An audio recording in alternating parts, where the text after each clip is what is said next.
Wakristo wote tunakiamini kifo cha Yesu Kristo pale msalabani, lakini ngoja nikwambie, kifo cha Yesu Kristo pale msalabani sio mwanzo wa ukombozi, ila ni hitimisho la ukombozi.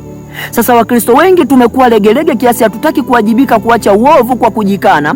Tunaamini tu kwamba Yesu Kristo alipokufa pale msalabani sisi tumesamehewa makosa yetu yote, kwa hiyo tunaenenda tunavyotaka, kesho tutatubu na kesho kutwa tutarudia tena tutatubu, ikiwa hizo ni toba za kinafiki.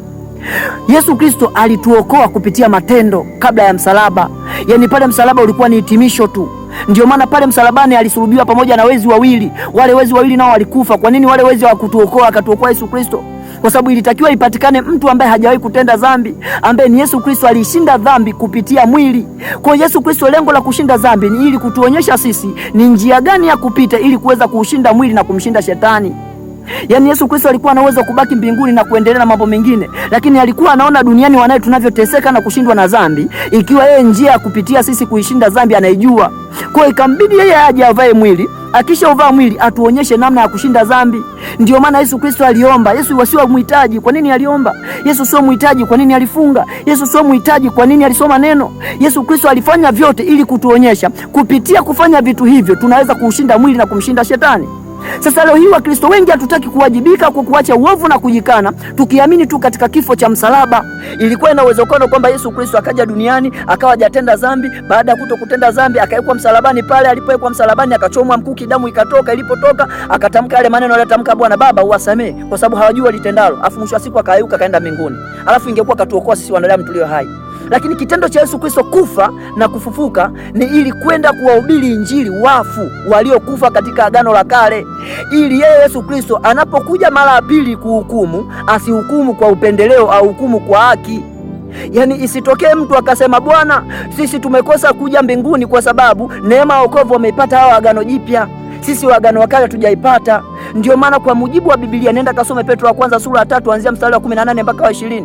Alafu tena soma Petro wa kwanza sura ya 4, soma pale kuanzia mstari wa 6. Utaona anakuambia kwamba Yesu Kristo alipokufa alienda kuzihubiri injili kule kwa wafu ili wapate kuokolewa, kwamba yote atakayeamini kule ukuzimu apate kuokolewa, apate kufufuliwa tena.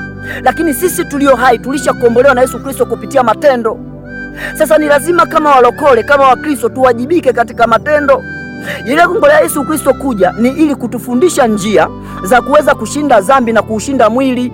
Yaani lengo la Yesu kuja mpaka anafunga, mpaka anakuja anaomba, ni ili kutuonyesha kwamba nyinyi wanadamu mkitaka kuushinda huu mwili, njia ya kuushinda huu mwili ni hii, funga. Njia ya kushinda mwili ni hii, omba. Njia ya kushinda mwili ni hii, soma neno. Ngoja nikwambie mtu wa Mungu, acha kujihurumia. Leo hii Wakristo wengi tunajihurumia kiasi kwamba tunalitaka kulibadilisha neno la Mungu ili litutetee kwenye uovu, wakati ni jukumu letu sisi kama Wakristo, kama watu wa Mungu, tumfuate Kristo matendo aliyotenda. Kama Yesu alifunga, na sisi lazima tufunge ili kuushinda mwili.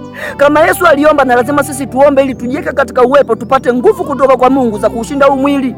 La sivyo tutakuwa ni Wakristo wa kujitetea na kugeuza maneno ya Mungu ili aende sawasawa na sisi kwenye uovu wetu. Ndio maana anasema katika Marko 8 mstari wa 36, itamfaidia mtu nini kuupata ulimwengu wote akapata hasara nafsi yake? Sasa sisi kama watu wa Mungu ni lazima tukubali kuwajibika.